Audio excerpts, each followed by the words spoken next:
This man is Nick Conrad. He is from LBC Radio and he's going through the newspapers today. And we go, Nick, first of all, the front page of the Times. David Cameron, they're basically saying, well, look, he's talking like a leader now. He's talking about what he's going to do in government on Friday. Good move or bad move? I would suggest this is a bad move. All the polls out this morning, having a look at what we're saying on Sky, are heading towards a hung parliament.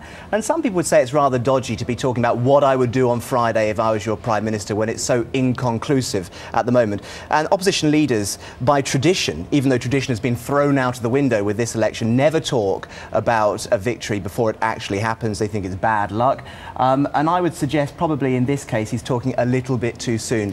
The great thing about this election is we haven't got a clue what's going to happen. Well, could I suggest act the part and you'll be treated as if you are the part? That, well, from a marketing perspective, I would say that that's a very, very fair point. And he's come out and he has said, if I was your Prime Minister, which is very emotive, if I was your leader, and I think some people will be seduced by that. If I was your leader, he should be saying, I'll get off this stupid bike and pack it away and get in an armour-plated Jaguar. And then people would actually, he would look like a Prime Minister. True. But the bike will have to go and all that business. So they could all arrive in convoy at all these events with the motorcycles, with the blue flashing lights. lights. That's what I would do. Personally, if I was to be your Prime Minister, I would have outriders and blacked out Range Rovers. I'd quite like you to be my Prime Minister, that would be good. But maybe not with the Britney Spears. And an Air Force One parked somewhere or other. Oh, wait, sorry, wait, I must show you this because it's already been on Sky News. There you go, have a look at that. That's Samantha Cameron's haircut, looking like she's got dreadlocks. Hit me, baby, one more time. Sorry, I had to get that in there, she was awful. She was dancing too. That was... Live from Glasgow, now on BBC Two, it's The Review Show with Kirsty Walk. On The Review Show tonight, every man desires to live long, but no man would wish to be old, would they?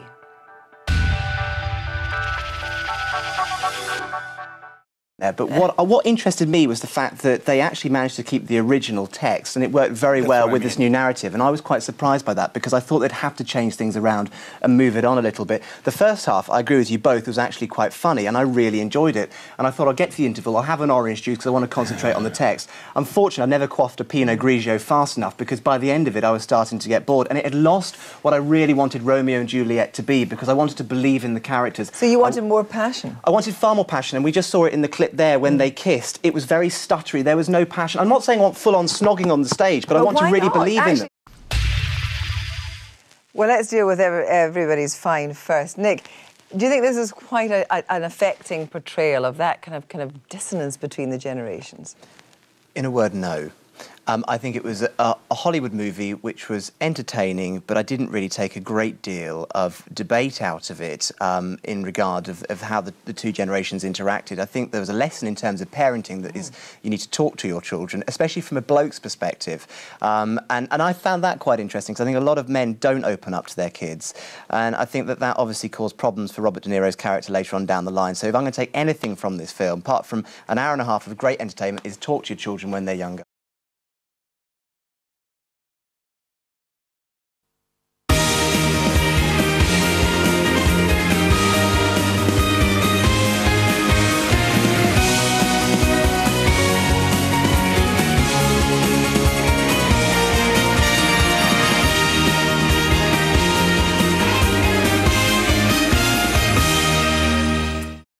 The big thing about this is that lots of people have become quite interested in geography and volcanoes, and I was swatting up last night all about volcanoes, and the pronunciation is, if you looked at this just in terms of words on a piece of paper, it would read as I Jaff Jail A J O cool, right? That's wrong, right? I'm going to impress you now, okay? Ivazuka th.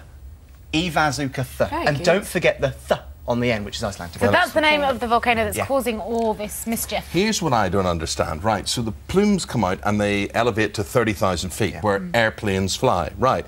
Why don't we just fly the airplanes at 20,000 feet or 15 or 500 feet? Eamon, I can answer that. Why? Because if you fly an aeroplane at a lower altitude, you have got a higher pressure, so the resistance to the aeroplane is even more, which means it burns more fuel, so it can't go a greater distance. And so therefore, it's more economical to fly at a higher altitude rather than a lower altitude, because the plane wouldn't be able to go so far. But it could go, but it would just cost them more. So it could get me back to Belfast. That's no time at all. No, but you've only got a certain amount of fuel on board, Eamon. Yes, but we can go to Belfast, for goodness sake. We could jump to Belfast. Oh, get a ferry. Yeah, or get a ferry. We're off to Holyhead tonight, this one. But is this the only way that James Bond could travel?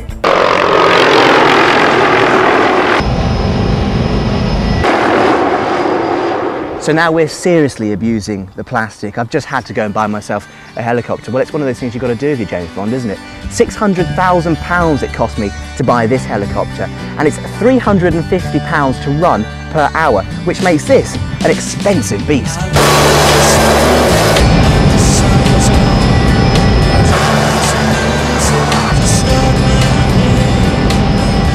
This helicopter cruises at 125 miles an hour, which makes getting from A to B rather quick. These MD-500Es are pure magic, a surprisingly steady ride and full of character, and they look bloody good too.